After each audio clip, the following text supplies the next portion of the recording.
Grace Nganga, KTN News, Nairobi.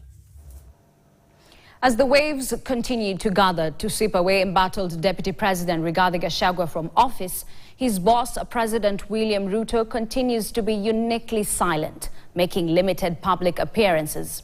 Now, since last Sunday, when he attended a church service at AIC Milimani in Nairobi, the president's operations have been restricted within State House here in Nairobi. Is this a sign of supporting the impeachment motion? Or is he letting the law take its full course? Clement Masombo interrogates.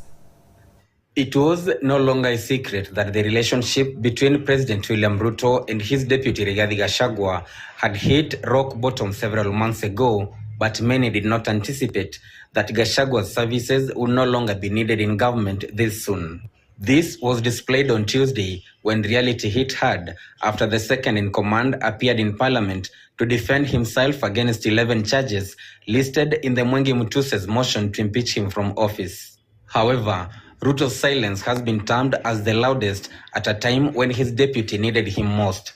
Some pundits argue that this was enough indication that he was done with Gachagua, who even asked for forgiveness during a church service on Sunday. Ruto has steered clear of discussing the matter. I want to say to my brother President William Ruto, if in our zeal to work, I have wronged you,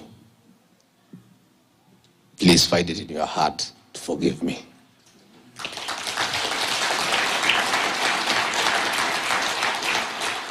As part of his defense on Tuesday when he appeared in Parliament, the DP said he had learned from his boss about some of the utterances he made, which had landed him in trouble. Honorable members, that was President William Ruto as Deputy President, criticizing IG Mutiabai, DCI Kinoti.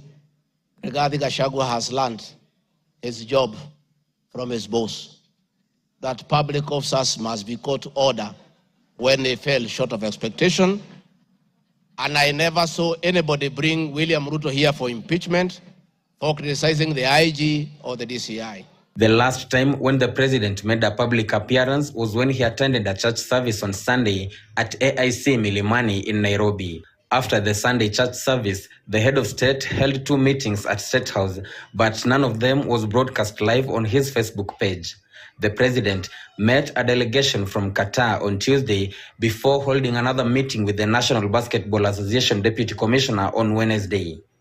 Clement Masombo, KTN News. Away from the deputy president, now Kenyans today marked Mazingira Day, taking advantage